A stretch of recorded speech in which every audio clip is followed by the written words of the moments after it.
So today's paper is May, June 2020, 2-1 paper, and the section A we will be solving in this session.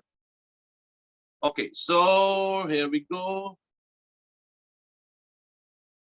The first question coming on your screen is, the figure 1.1 shows the thinking distance and the braking distance for a car being driven along a dry road and along a wet road at the same speed. So on the dry road, you see the one very important thing which you should remember, the speed of the car in both the cases is same. The speed of the car in both cases is same. When the car is on the dry road, when the car is on the wet road, the speed of the car is same in both the cases. And the thinking distance on the dry road is 18 meter and the braking distance is 43 meter. On the wet road, the thinking distance is 18 meter and the braking distance is 60 meter. Calculate the total stopping distance for the car on the wet road. So, you know, the stopping distance is equals to the thinking distance plus the braking distance. So on the, he's talking about the wet road. So we will take the data from the wet road. So the thinking distance will be 18 meter and the braking distance will be 60 meter. So the stopping distance will be 18 plus 60. So that will be something like 78 meter. So let's check my answer. I have done this. And here we go. So the first question is now showing on your screen. So the stopping distance is equals to thinking distance plus the braking distance. Thinking distance on the wet road is 18 plus 60, so 78 meter. So I think it's, let's check the marking scheme. Check the marking scheme, question number 1. Let me open it. So on your screen, the marking scheme is showing 78 meter is the right answer. Okay, so now let's move to the next part. And the next part is, he says that complete the sentence. The thinking distance is the distance traveled between seeing a hazard and starting to apply the brakes. Thinking distance is actually the reaction time of the human or the driver. And obviously the car is at a certain speed. So during the reaction time, the car will cover some distance. So that is called a thinking distance. So during the reaction time, what happens? You see a hazard on the road and your brain tells you you're fit to go to the brake pedal. So during this, some distance, the car covers some distance. That is called a thinking distance. So the thinking distance, let me show you my work. I have done this on a paper. So here we see question number 1B part. The thinking distance is the distance traveled between seeing a hazard and starting to apply the brake. So this is 1B part. Let's start. Let's check the marking scheme. What the marking scheme says: starting to apply the brakes. So that distance traveled during that process. Okay. So the next part is question number 1C. First part suggests why the thinking distance is the same on both the road. You see, the thinking distance, it does not depend upon the road conditions. It depends upon the the driver, the condition of the driver, how fresh he is, if he is tired or not. And the thinking distance also depends upon, that means the thinking distance depends upon the reaction time of the driver. In both the cases, the driver is safe.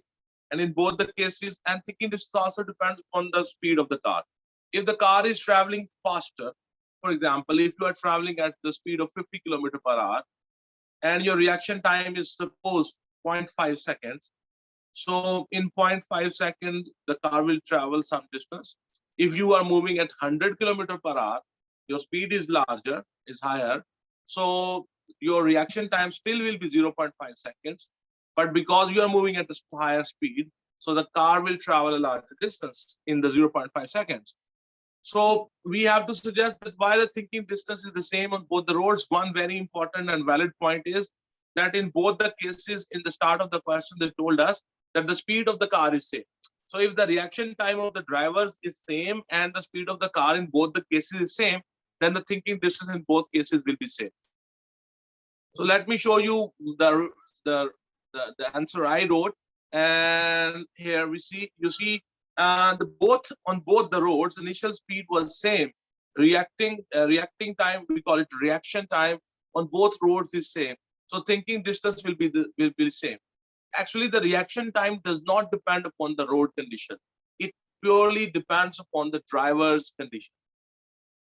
So we hope that because the reaction time is same and the speed on the both roads is same, that's why the thinking distance is same. So let's check the marking scheme. What the marking scheme says. The marking scheme says that the time taken to think, react is the same and the speed is the same. So 1 mark question, hopefully you have understood. Okay, so let's move to the next question. And he says, explain why the braking distance is larger when the road is wet. You see, when the road is wet, actually what happens when the road is wet, the friction, the friction between the tire and the road due to water will be acting like a lubricant, and the friction between the tire and the road will decrease. So when the frictional force is less, the deceleration produced in the car, that will be also smaller. So when the deceleration will be smaller, then to reduce the speed from the initial speed to 0, that will take a longer time, and obviously the car will travel a longer distance. So I've written this answer. Let me show you my answer, and then we will see what we can do. Okay. So the next part is okay. So here you can see the C part, and it says that on wet road, the friction between road and the tire is smaller than that on the dry road. Deceleration produced is also smaller, so car travels a larger distance to come to a stop, come to rest. So let's check the marking scheme. What the marking scheme has to say about this. Friction is lower or less backwards, resistance force, or car slides or skids, tires do not grip road, car aquaplanes, and takes longer time to stop, or acceleration is less. So these are the 2 marks. So we have written an excellent answer. So hopefully you will get full marks if you write this as the answer which I wrote, and you can write a better answer always. So let's move to the next question. The next question is question number 2. So here we go. Question number 2 is showing on your screen. He says a student performs an experiment to mark the center of the mass C on a thin piece of card. There are 2 holes in the card. Figure 2.1 shows the card and the 2 lines that the student draws on the card. So C stands for the center of mass, and the circle which are made there, they are representing holes. Describe a method used to draw these 2 lines in their correct positions on the card. Mark, make clear what extra apparatus is needed. You may draw a diagram if you wish. So let me reduce the size so you can see the whole thing. It's a 3 mark question, and this much space is given, and this is the thing. So you see what we will do, try to understand this. I will take a retort stand, and in the clamp of the retort stand, I will put a cork, and in that cork, I will put a thumb pin, and I will hang this card by that pin through that hole. Once the card is steady, it becomes steady on that pin, I will take a plumb line, and I will hold plumb line thread in my hand in such a way that the thread will touch the pin on which this card is hanging. So when the plumb line becomes steady, with along the thread of the plumb line, I will take a marker and I will draw a line on the card. Then I will hang the card by the second hole by that pin. And when it becomes steady, again, I will take a plumb line. I will hold the plumb line from the thread. I will hold it near the card in such a way that the thread will be touching the pin. And along the thread of the plumb line, I will draw a line on the card. Where these two lines will intersect, there you will have the center of the mass. So I hope you have understood. Let me show you my answer. I have written this answer. So let me show you this. Okay. So on your screen, I hope you can see this. Here you can see I have shown a retort stand. And here retort stand, in the clamp of the retort stand, we are holding a cork, and in that cork I have inserted a pin, and from the hole number A I have hung this card through that hole A and by that pin. And when the card becomes steady, I take a plumb line. Here you can see with the red line I have shown a plumb line, and this red is the thread of the plumb line. This is the mass of the plumb line. And when it becomes steady, with this, along this line, I have drawn this dotted green line. So once you are done with this thing, then you will hang the card through the hole number B and repeat the same process.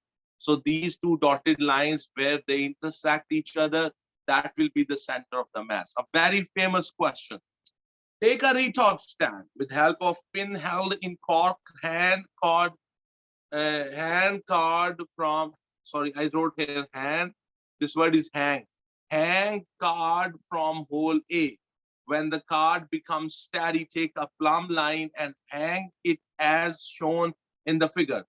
Thread of the plumb line should touch the pin. Along the thread, draw a line on the card. Repeat the same process by hanging the card from the hole B. Where lines drawn on the card intersect, that is the center of mass. So this word here, hand, I wrote it by mistake. I wrote it hand. It is actually hang. So hopefully you have understood this. Let's check the marking scheme, what the marking scheme says about this experiment. He says hang the card from the pin nail through hole and wait until stationary. 1 mark for this. Using plumb line from hole, mark the line on the card. Repeat with another hole. So these are the 3 marks for this question. I hope that you will be able to write this experiment in your own words. So let's move to the next part, and the next part is coming on your screen. He says, so here we go. Okay, the student holds the card loosely between 2 fingers. The card is vertical, resting with its lower edge on a bench as shown in the figure 2.2. Then he says the card is slightly, as shown in the figure 2.3, and then released. The card is tilted slightly, as shown in the figure 2.3, and then released.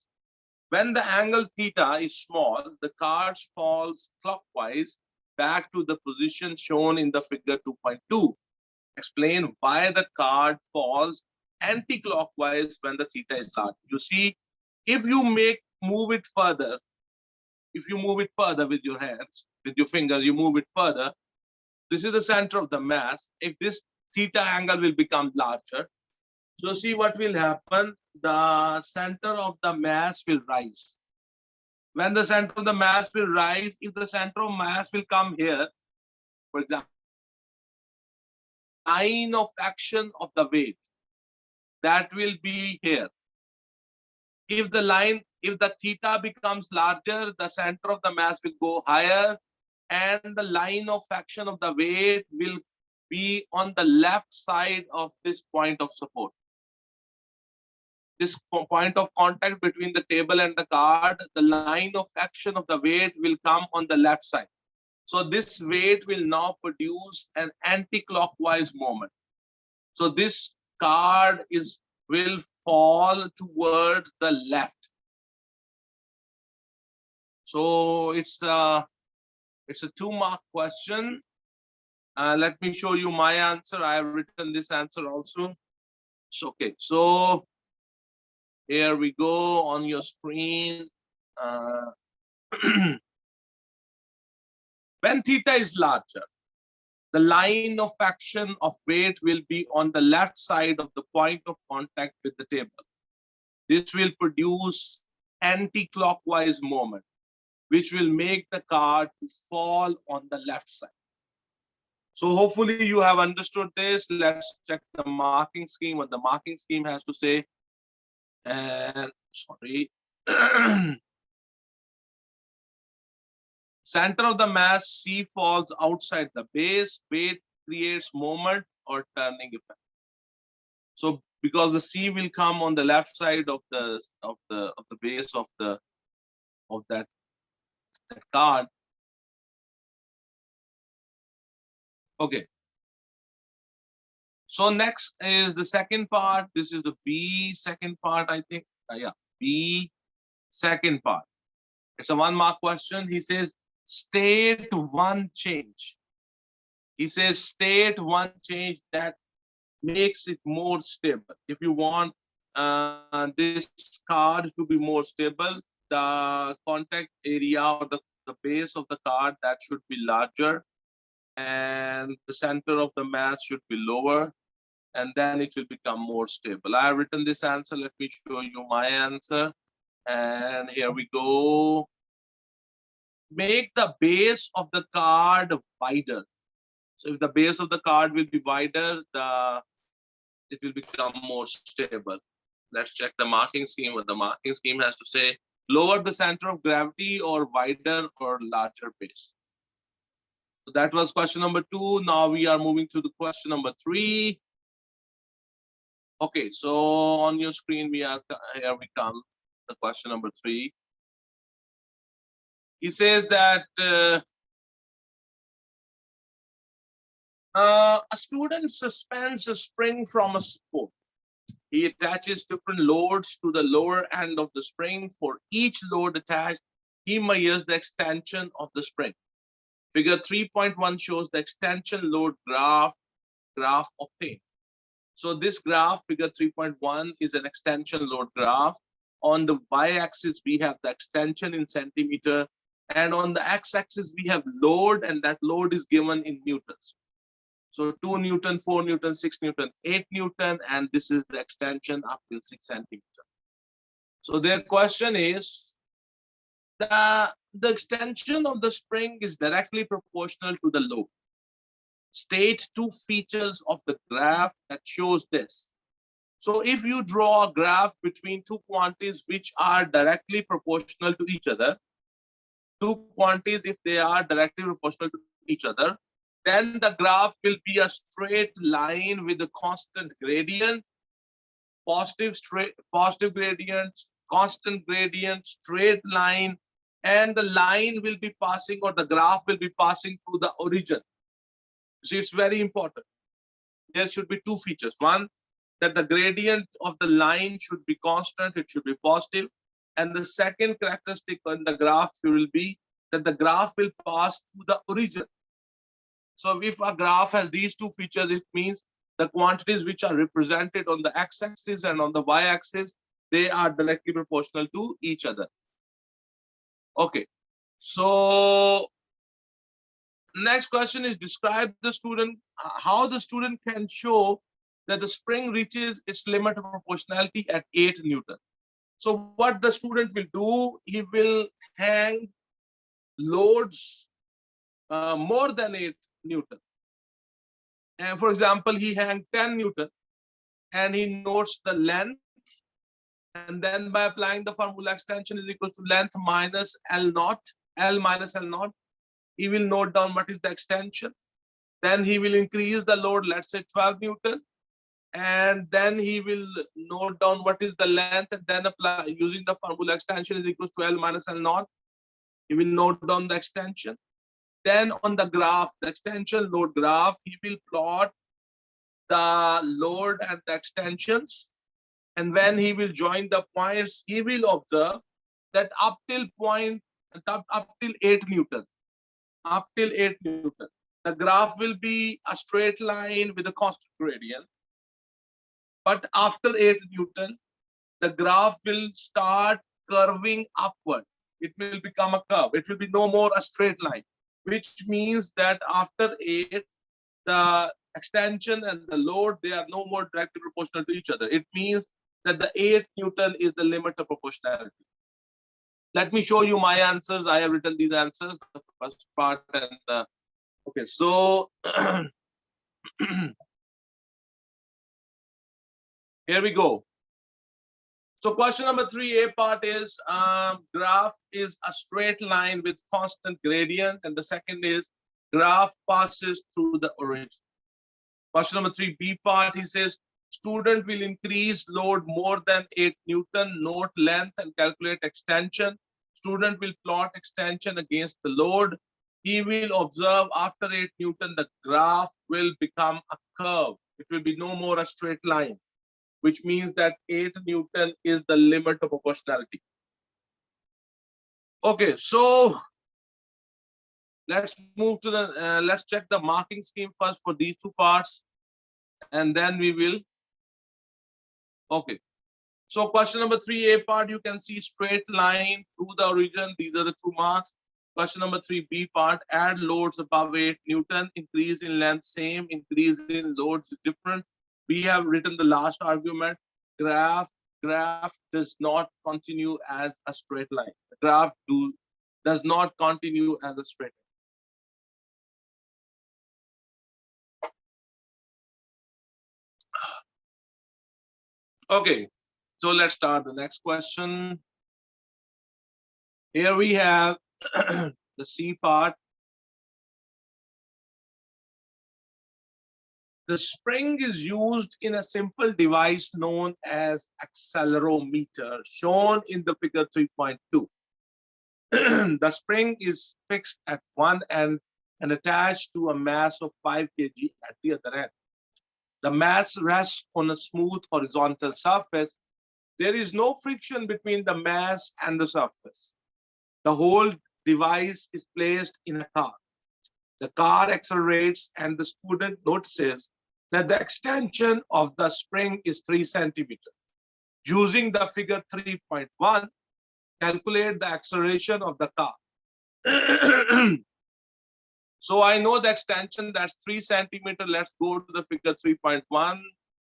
So here is that figure. Let me increase the size so we can check. So what is the, so here we go. So when the extension is 3 centimeters, from here come to the graph and go and check what is the load. So 4 Newton. So when the extension is 3 centimeters, it means that the force acting on the on the spring is 4 Newton. So the force acting on that spring is 4 Newton when there is an extension of 3 centimeters. I hope that you have understood that how I have used this figure. And now let's go to the question. Okay. So his question is, okay, calculate the acceleration. If now I know the force, that's 4 Newton. I know the mass of that object, that is 5 kg. By applying Newton's second law, its mathematical form, F is equals to ma, I can calculate the value of the acceleration. F is equals to ma, a will be equals to F divided by m. So the F value is 4 Newton, the M value is 5 kg. You just do this calculation and you will get the answer. So it's a 3-mark numerical. I've done this already on the paper. Let me show you my work. And then we will check the marking scheme. Okay. So on your screen, you can see this. F is 4 Newton. And this I got from the figure against the 3 centimeter extension. F is equals to ma. A is question. So A will be equals to F divided by M. So you will have 4 Newton divided by 5 kg. That will be 0.8 meter per second square. 0.8 meter per second square. So this is the answer. Hopefully you have understood this numerical. It was a 3-mark numerical. Let's check the marking scheme. So 0.8 meter per second square is the answer. So our answer is right. Okay, so let's move to the next question. That's question number 4. He says glass and iron are both conductors of heat. However, glass is a poor conductor of heat and iron is a good conductor of heat. Describe using ideas about particles, how the conduction of heat takes place in glass and in iron. You should make it clear why iron is a better conductor of heat. You see, the glass is an insulator. Basically, it's not a conductor of, it's a poor conductor of heat basically. So in this, we don't have free electrons, only the molecules of the glass which are on the hot end, they absorb the heat and they start vibrating vigorously. The amplitude of their vibration increases, so they collide with their neighboring particles during their vibration. So they make their neighbors vibrate vigorously, and their amplitude of vibration also increases, so they make their neighbors vibrate vigorously. In this way, the energy is transferred from the hot end to the cold end. So this is how the conduction is taking place in the glass. When we talk about the iron, iron is a good conductor of heat, and the vibration of the molecules that happens in the iron, and plus there is another method of the conduction. Iron has free electrons in it, and those free electrons are free and they can flow from one end of the iron to the other end of the iron piece. So what happens, the free electrons which are at the hot end, they absorb the thermal energy and they flow and they move to the colder end. And when they reach the colder end, they collide with the molecules of iron there and they make them vibrate vigorously. In this way, the free electrons, and they take the energy from the hot end, they go to the cold end, they collide with the molecules of iron there. And in this way, the energy is conducted, the thermal energy is conducted from one point to another point. You see, in iron, the vibration of the molecules happens, and that is happening. An extra thing is happening, there are free electrons. This process in which the free electrons move from the hot end to the cold end of the metal, and they transfer the energy there. This is called free electron diffusion. So iron is a better conductor because it has free electron diffusion in it. So this is 4-mark question, and you can see this is showing on your screen. I have written this answer. I've tried to write this answer, and then we'll check the marking scheme. And here we go. So the question number 4. Question: conduction in a glass. In the glass, molecules at the hot end absorb thermal energy. Their amplitude of vibration increases. They collide with their neighboring molecules and their amplitude of vibration also increases. This way, energy is transferred from one molecule to the next molecule towards the cold end. In this way, the energy is transferred from molecule to molecule towards the cold end. Conduction in iron, conduction takes place by vibration of molecules, plus iron has free electrons which absorb energy and flow to the cold end of the iron. Electrons collide with iron molecules at the cold end and increase their kinetic energy. This process is called free electron diffusion. That's why the iron is a better, you need to write that argument also, that the iron is a better conductor because it has free electron diffusion. So let me show you the marking scheme so you can write a better answer. So the marking scheme says that the gas molecules vibrate, molecules passes on energy by glass molecules. Sorry, I said gas. Glass molecules vibrate, molecules pass on energy, vibrate. from one to another contains many more, and then you have to talk about the iron, contains many more free electrons, electrons that can move. Electrons collide with atoms, molecules, and gain, and electrons will lose energy, and the molecules will gain the energy. So this is a 4-mark question, very, very important. Both glass and the iron, they both are solid, and in them the conduction is happening. In the glass, the conduction is happening by the vibration of the molecules, and in the iron, the vibration of the molecule is happening, plus the free electron diffusion is happening. So hopefully you will be able to write this answer. So let's move to the next question. And here on your screen, we have the next question.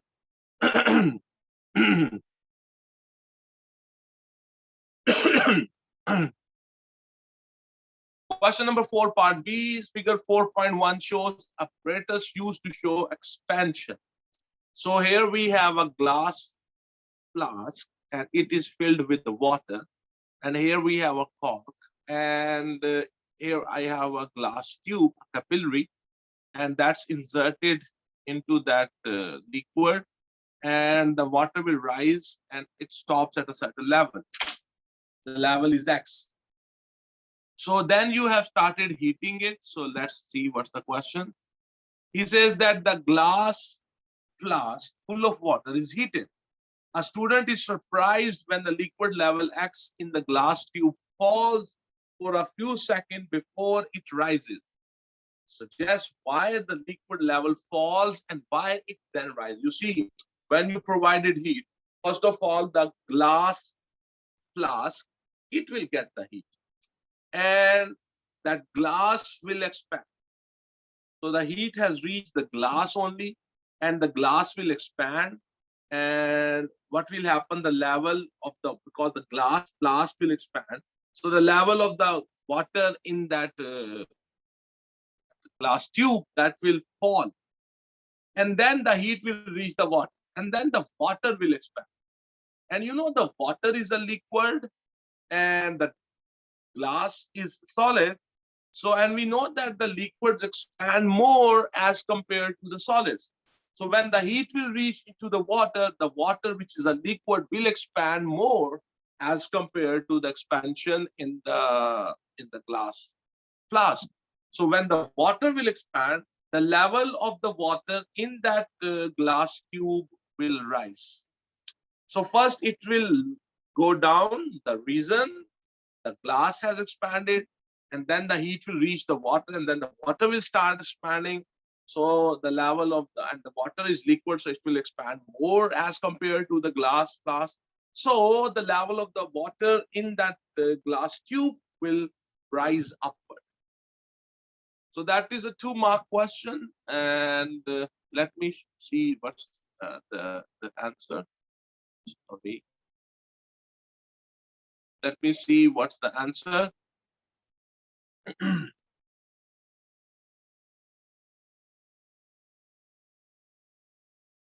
Okay. Glass gets heated before water. Glass expands, so level of the water in the glass flask initially will drop.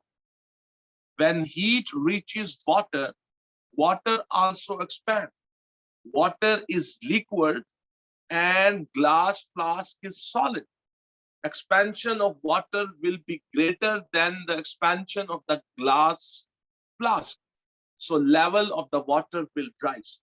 First, the level of the water will go down, and then the level of the water will rise. Hopefully, you have understood this answer. So let's check the marking scheme. What the marking scheme has to say. Glass warms up before the water, or glass expands first. And the water expands more than the glass. This is the 2-mark question. Hopefully, you have understood. So let's move to the next question. The next part is this one. He says, describe how heat is transferred throughout the water in the glass. So you see, the water which is at the bottom of the flask, it absorbs heat. When it absorbs heat, the molecules of the water, they move away from each other. And when they move away from each other, the water will become less dense. So this less dense water and hot water and less dense water, this will rise up.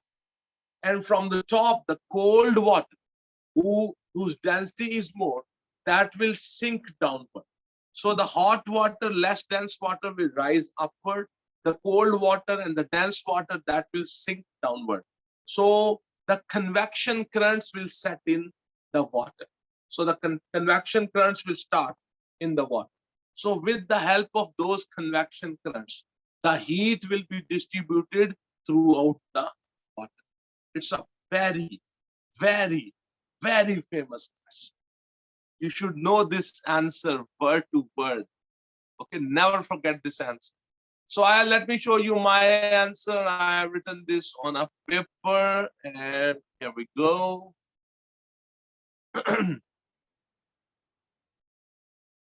Water at bottom absorb heat. Its molecules move away from each other. Water at bottom becomes hot and less dense. Less dense water rises upward. Cold and dense water from top sinks. Thus, convection currents are set in water. Due to convection currents, heat is distributed in the water. So hopefully you have understood this answer. Never, never forget this answer. Famous and frequently asked concept. So convection or hot water rises, convection currents formed, or hot water rises and the cold water falls, or density of the water falls as it heats. Density of the water falls means that the density of the water will decrease. So this is how you will do the question number 2. So let's move to the next part.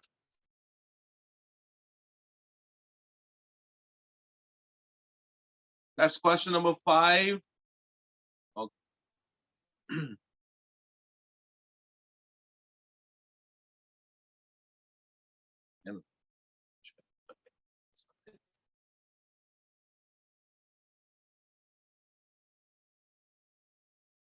Okay.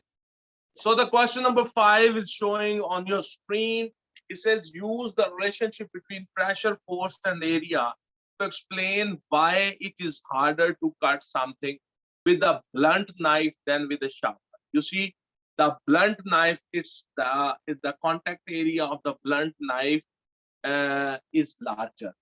But in the sharp knife, the contact area will be smaller. The contact area which it will have with the surface of the object which it wants to cut.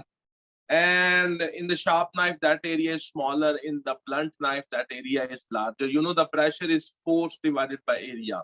So if the pressure is kind of inversely proportional to the area, so if the contact area, like in the blunt knife, is larger, to create the enough pressure to make a cut, the force required will be larger. In the case of a sharp knife, the contact area will be smaller. And you know, the pressure is equals to F by A. So because the area will be smaller, to produce the same pressure, which have enough pressure, which can cut that object, you will need a smaller force. So let me show you my answer. I have written this answer. I tried to write this answer. So let's check, and then we'll see the marking scheme also. F is equals, sorry, P is equals to F by A, force divided by area. Pressure is equal to force divided by area. If knife is blunt, its area of the contact will be larger with the objects to be cut.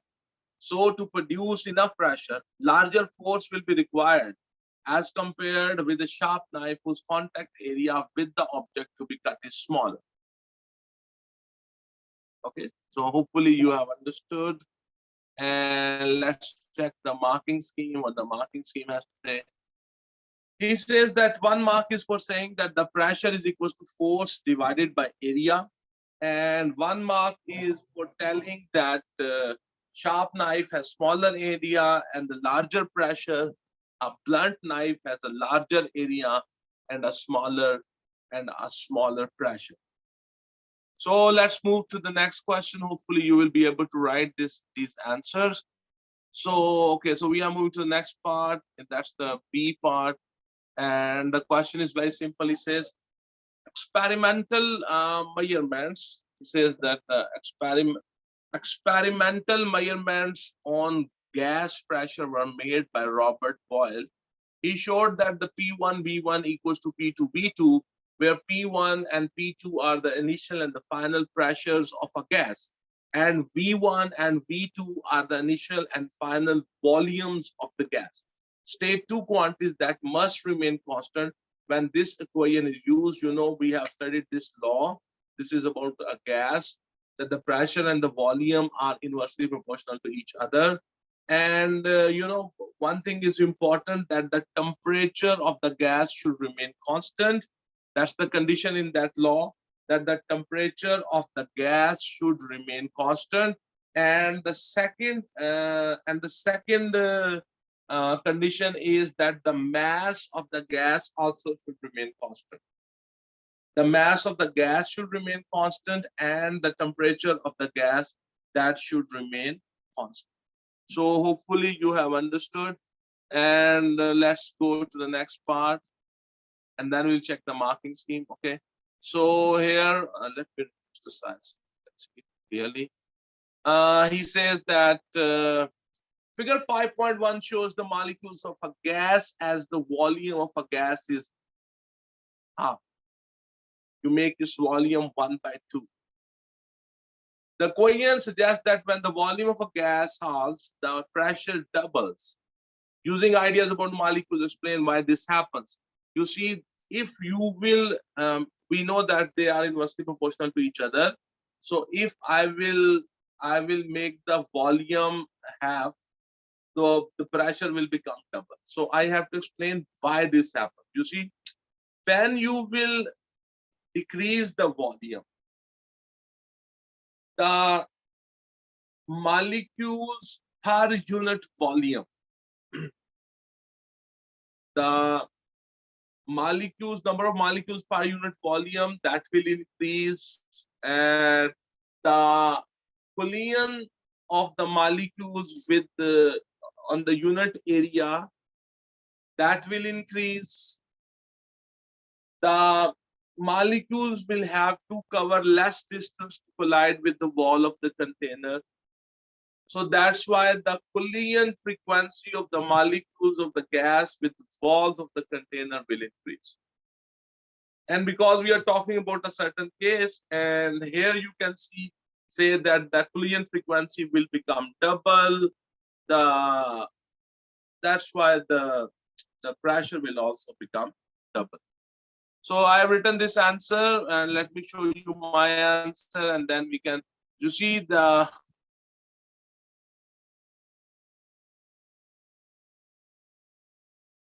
is question number 5. The mass of the gas and the temperature of the gas. And question number 5B, second part is molecules per unit volume will increase. Molecules colliding per unit area will increase. Molecules have to cover less distance to collide with the walls of the container. Collision frequency of the gas molecules with walls also increase.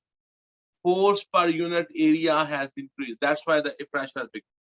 But one thing which I have not written here, and that is that the collision frequency will become double, and the force per unit area will become double. That's why the pressure will become double. When you write your answer, kindly add these sentences. The collision frequency will double, and the force acting on per unit area, that will also double. That's why the pressure will become double. So let me show you the marking scheme. From the marking scheme, we can also. So the temperature and the, okay, temperature, mass of the gas, or number of the molecules. Molecules hit sides of the container, and twice as many molecules per second hit unit area, or molecules hit twice as frequently. So the collision frequency of the molecules of the gas with the walls of the container, that will become double. That's why the pressure will become double. So that was question number 5. Now let's move to the next question.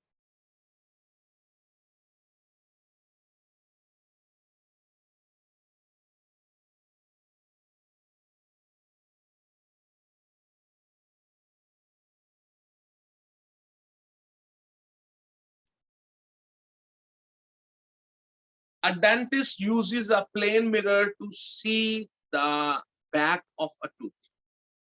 A plane mirror produces an image of an object. Describe the position of this image. The image which is formed in a plane mirror, that is always behind the mirror, and the position of the image, the object will be in front of the mirror and the image will be behind the mirror. So object and the image, they both are on the opposite sides of the mirror. And another important thing is the distance of the image from the plane mirror and the distance of the object from the plane mirror, they both are equal to each other. So you have to write two things about the position of the image formed in a plane mirror.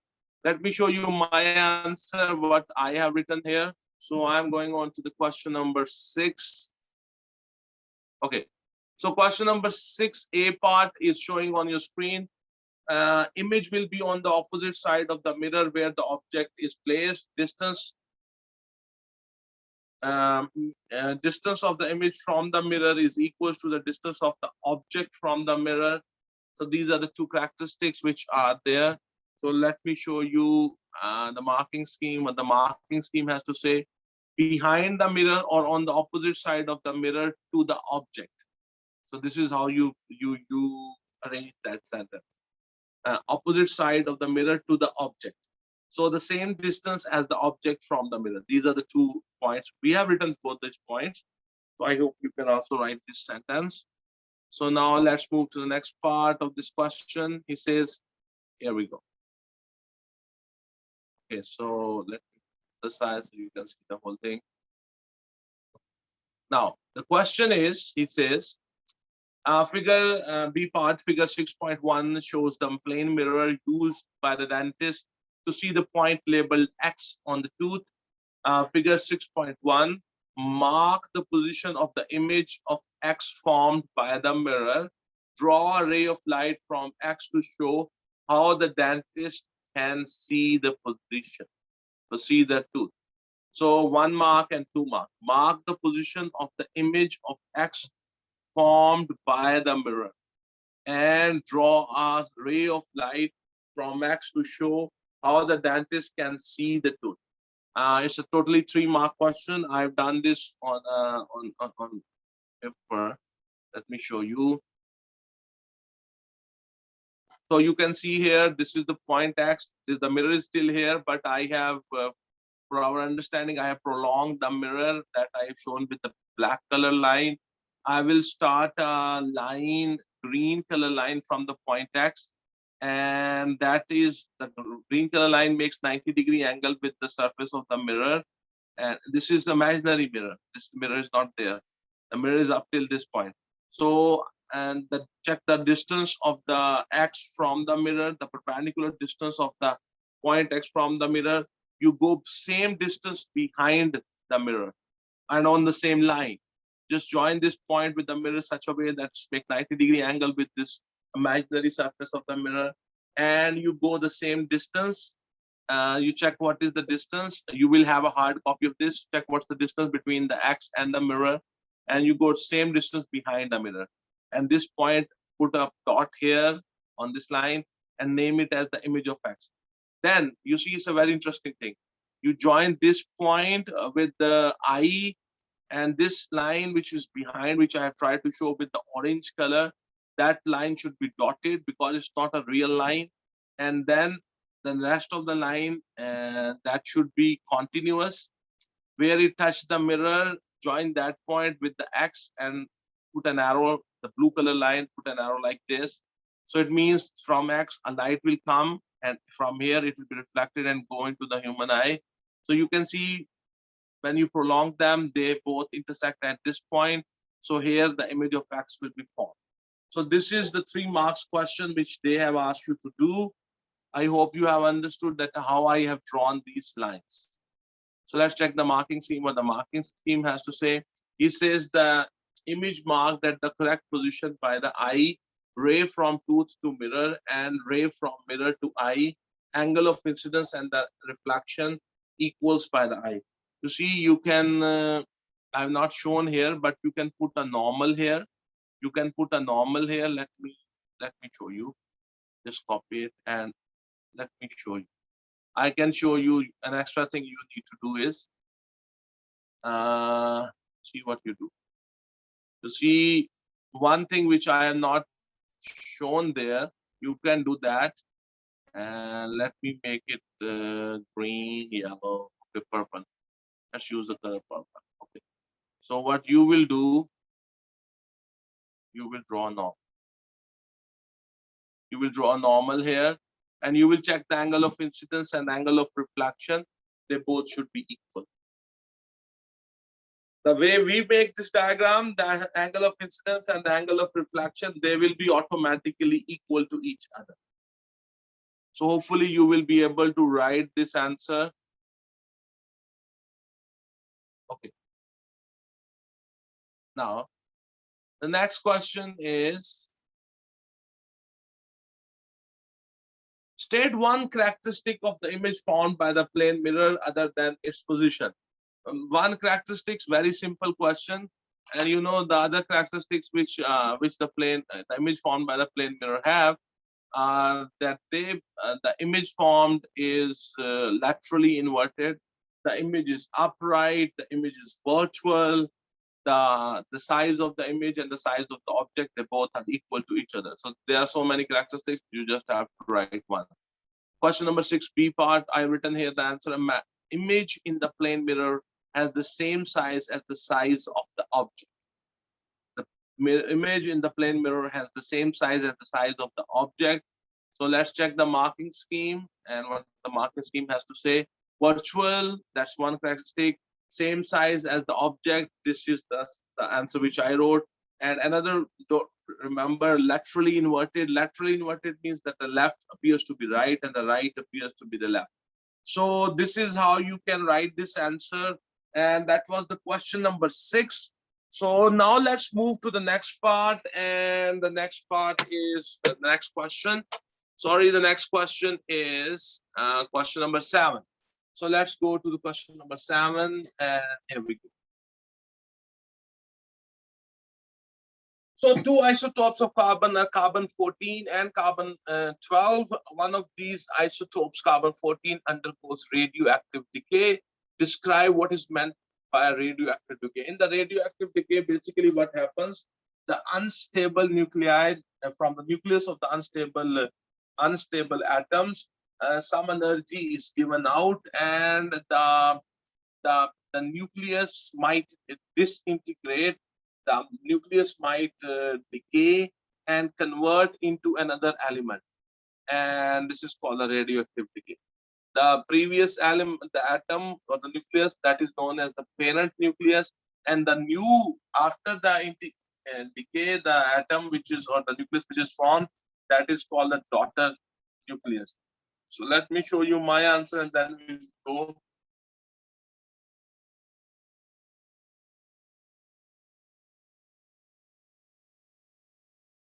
Okay, so this is question number 7. So radioactive decay.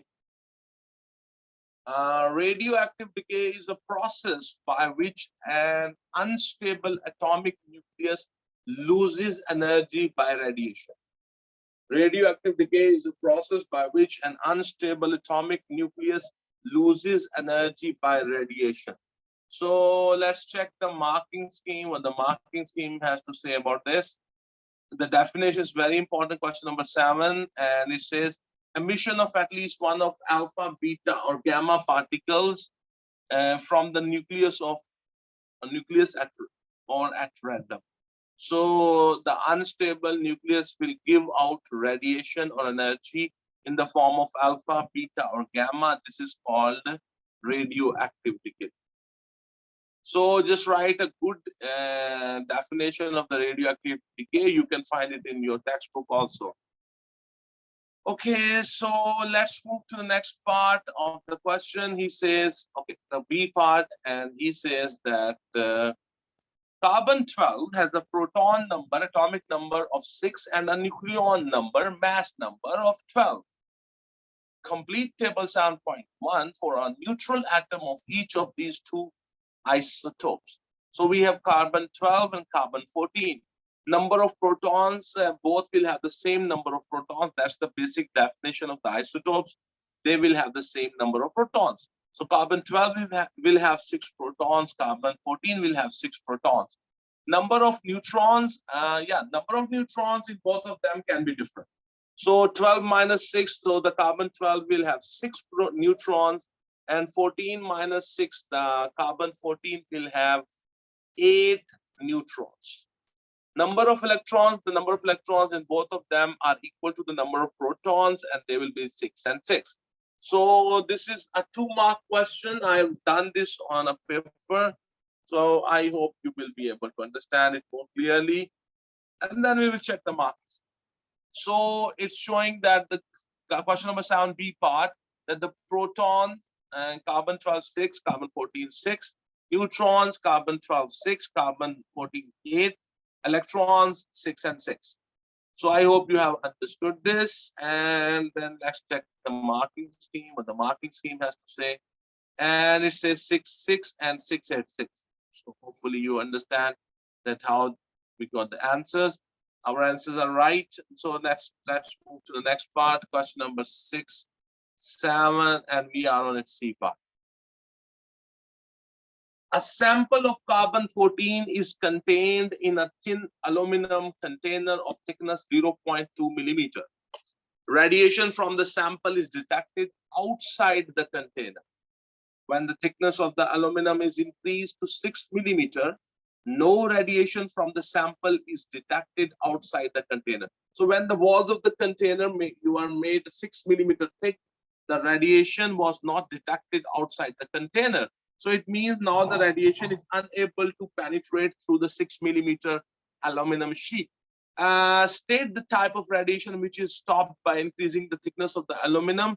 The radiation which is stopped by the aluminum, 6 millimeter thick aluminum, that is the beta particles.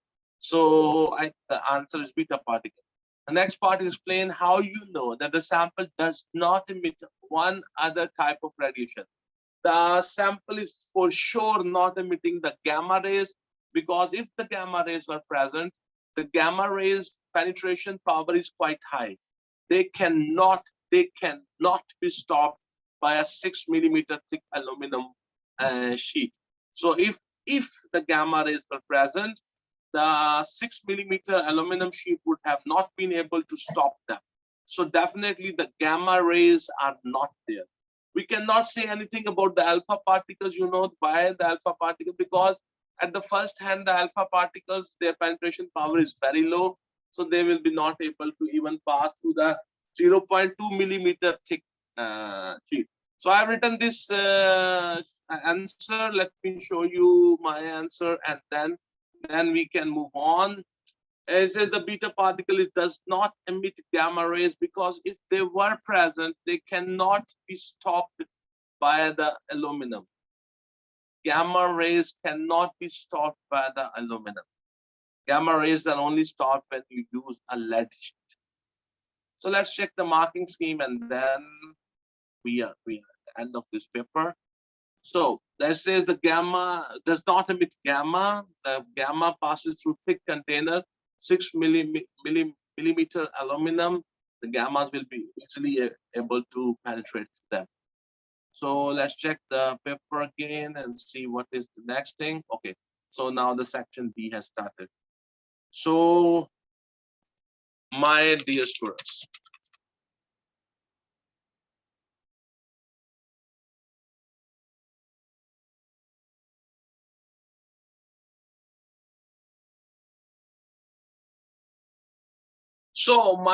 dear students, today we have done May, June 2022 one paper. And in this session, in this video, we have only done the section A of this paper. The section B of this paper, I have already done and uploaded in the YouTube. And you can find this in the playlist of the section B, zone paper 2, zone 1. And you will be able to find it section B. My dear students, if you are watching these videos and these videos are useful to you, if they are helping you in past paper practice, or they are helping you to improve your concept.